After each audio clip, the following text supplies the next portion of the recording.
Oh, hello. Check microphone check 1 2. Check it. A kid and microphone. Cat came back the very next day. How's everybody doing? It's Thursday, I think.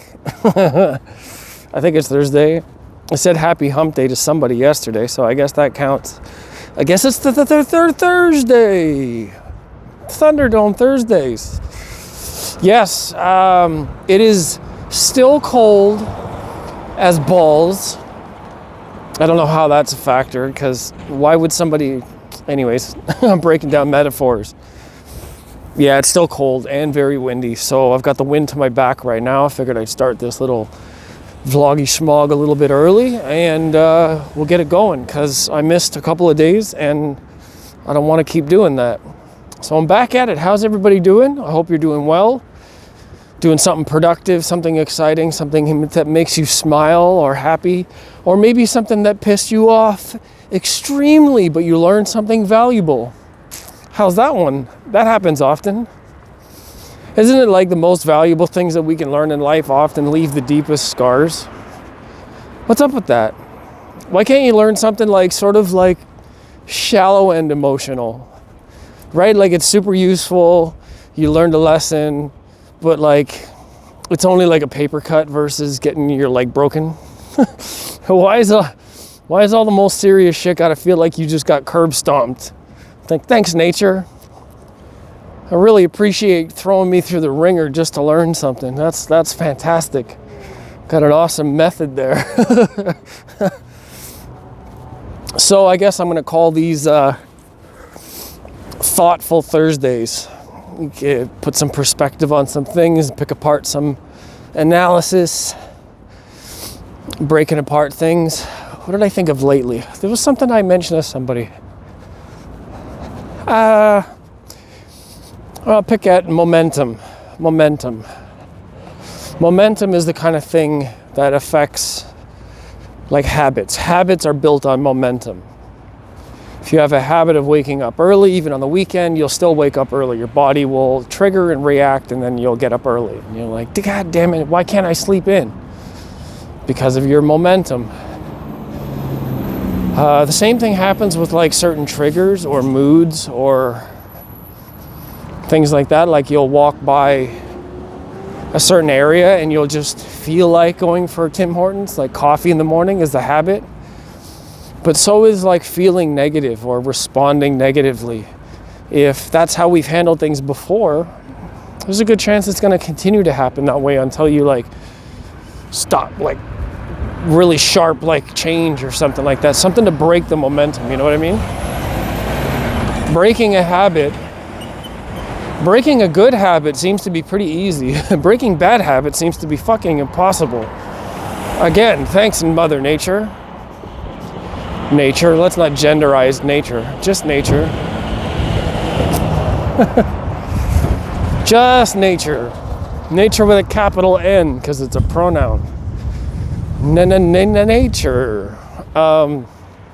So breaking momentum seems to be easy when it's like a good habit, like brushing your teeth.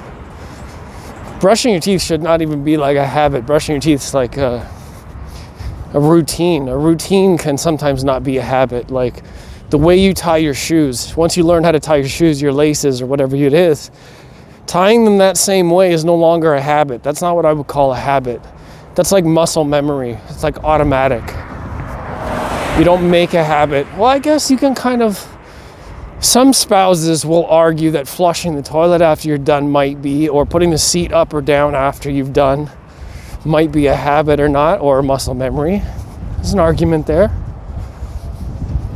I don't know which side I'm on with that one.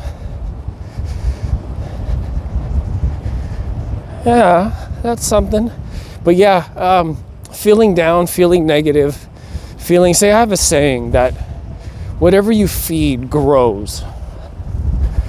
So if you feed your positivity, if you smile, you speak like affirmations, you have a good community, you have a good circle of friends, you have good feedback, and you get constant sort of like reinforcement of good things, perspectives, encouragement, positive reinforcement, then You can smile more, you can bounce back faster, you can take a look at things differently, you can recover.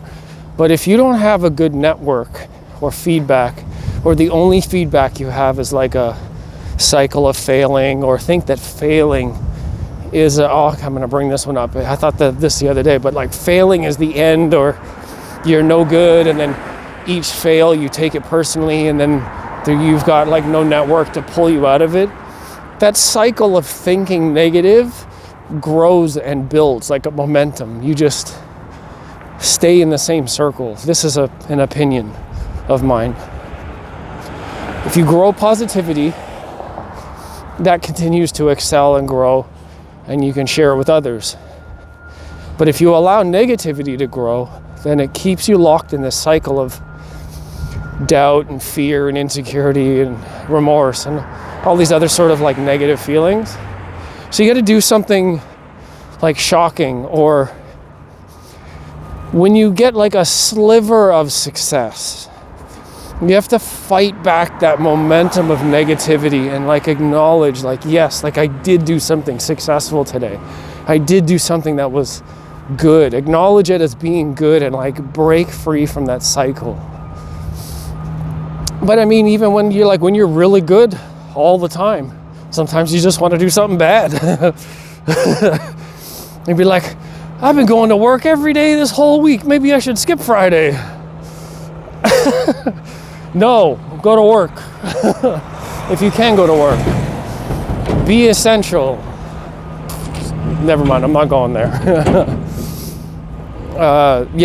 This idea of like momentum, it's like a snap out of it or snap into, and you really have to fight and work for it. I mean, it's really difficult because after years of certain like family history, your upbringing, certain internal voices, certain things like that. Like, it's actually snowing. Can you see this shit? It's trying to hit me in my face. Nature's on a warpath up here. It's cold. My hand's about frozen. I'll cut this off early. But yeah, if you have years of like backstory and like traumatic events that have happened and they replay in your mind, it's hard to get out of that funk. It really is. You need a lot of help. This is why things like therapy and encouragement and groups and networks, and you really do need support as a way to like push you out of it or pull you out of those kind of mind frames, because they will keep you trapped.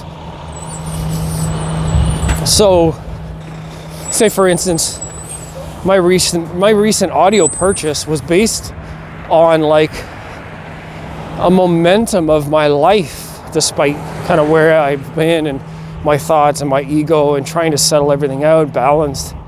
Like, I continued on the same sort of trajectory, path or direction based on that long history. Almost like a comfort, right? Like, it's a comfort thing to always go to the same snacks or do the same habits or wear the same clothes. You have a favorite sweater, and it's not so comfortable to like wear an ugly sweater once or like break out into some weird hairstyle in public, or you know what I mean? Like, we like our comfort zones and we don't enjoy or don't risk feeling uncomfortable to do something different. So in a way, I think my recent purchase in that domain was kind of in that line. I wanted to feel like, I think this is like, I felt like this was the safe thing to do. Meanwhile, I get all this stuff home and there's certain things I'm either being extremely nitpicky about, or my environment is just not really, it's not a target audience at all. What I'm shooting for is a bit crazy. So in a way, I found out some things that were like legitimately errors on the company's side, which of course I'm handling. But like getting them, like I immediately felt like, oh, I got like buyer's remorse. Like, I actually spent money on this and this is the kind of experience I'm having. It sucks. So it's like I went with my comfort zone and ended up being disappointed. So it's like a reversal. So now it's like I'm thinking, I should have gone with the surprise. I should have gone with like the risk. I should have broken my momentum and gone with the new things, the new. So I don't know if I can now. we'll see what happens with the company and the retailer, see if they'll let me backtrack. But I mean, I don't regret it. If I can get answers and solutions for what I'm noticing that's going on, then it'll be fine. But if I don't, then I'm going to consider maybe going another route. But this is the thing about momentum, and I've been like behind a certain thing for so long, it kept pushing me to this end, and now I'm disappointed when I initially thought maybe I should risk something new, right? It's like a gut feeling.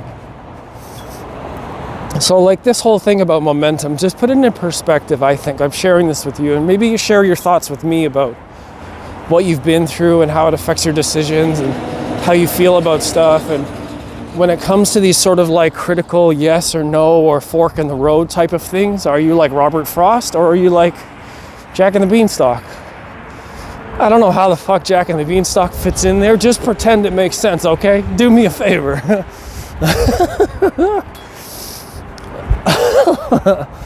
We all get the Robert Frost poem joke, right? Like the path less traveled, and it made all the difference, right? Okay, I think we're all on the same page there. Forgive me for Jack and the Beanstalk. Fuck that. Pretend it makes sense. It makes sense as of now. I'm saying so. It's the new. Anyways, I can check in again tomorrow, and we'll see what's happening. And for now, we'll see what's going on, right? I don't know I don't answer to Yo. I don't know what's going on with the bus right now, but I don't know. I don't answer to city speak. So anyways, I'll check in again tomorrow. Hope you guys are doing good. Leave me comments below about the topic, and then I'll get back to you, okay? Cool.